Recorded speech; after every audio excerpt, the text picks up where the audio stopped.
Hello, everybody. This is Mrs. Pound, and I am back with another video from Chapter 3.2 on chemical reactions from Purposeful Designs Physical Science. The focus of our video today is on Section 3.2.4 on energy and chemical reactions. So our objectives for this video are to contrast exergonic and anergonic reactions and to relate the exchange of heat during exothermic and endothermic reactions.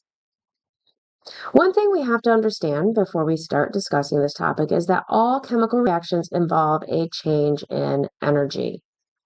Energy, a lot of times, is either stored in the bonds or it is released from the bonds. And in general, matter likes to be in the lowest energy state that it can be in. So, as I said, the energy is either released or absorbed as light, sound, thermal, or electrical energy.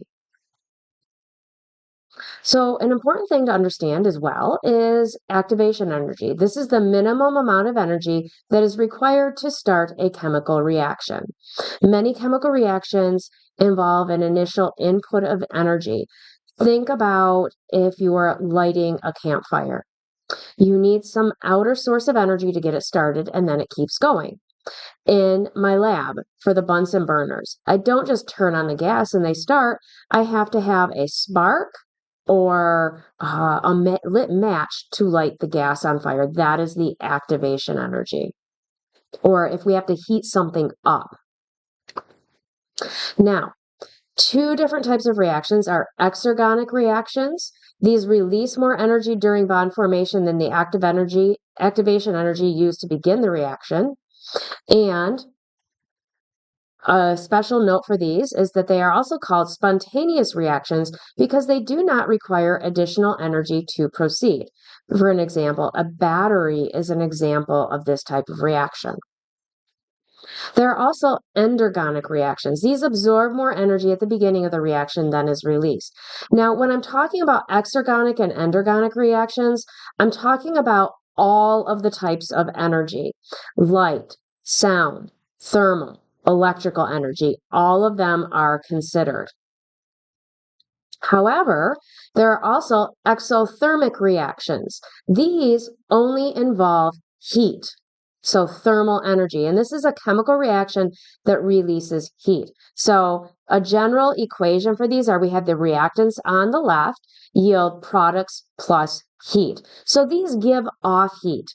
These are examples like a campfire, like a hand warmer that you get from the store where you open the packet and it starts releasing heat. Those are exothermic. Anything where when you touch it, it feels warm. I'm going to show you how to draw an energy graph for an exothermic reaction. This energy graph should be drawn in your notes in that big space that's under exothermic reactions. So first, let's draw the axes. And I'm going to label this graph exothermic reaction.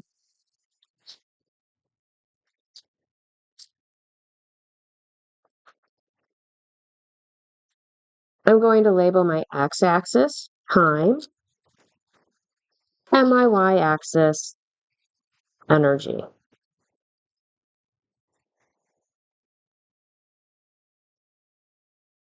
Then I'm going to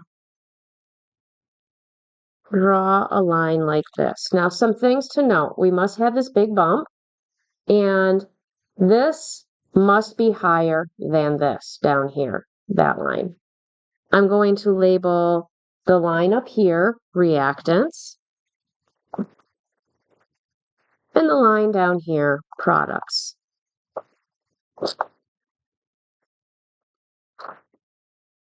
Now, the energy here, where the reactants go across up to the top of the bump, is the activation energy. This is the energy that is required to start this reaction. And down here, from where products goes across to up to the reactants, this is the energy release.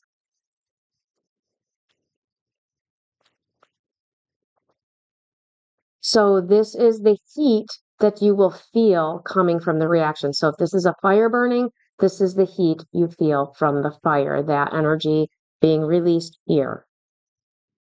The other type of reaction that involves thermal energy is an endothermic reaction. This is a chemical reaction that absorbs heat. So a general equation for this type of reaction is reactants plus heat yield products. Now I'm going to show you how to draw an energy graph for endothermic reactions. So again, I draw my axes. I label this endothermic reaction. I label my axes time and energy, just like before. This time, however, this line starts lower. I have my bump, and this is higher. So again, my reactants are on the left, my products are on the right.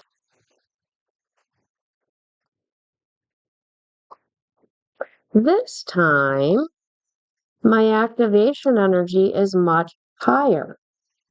So this line represents my activation energy.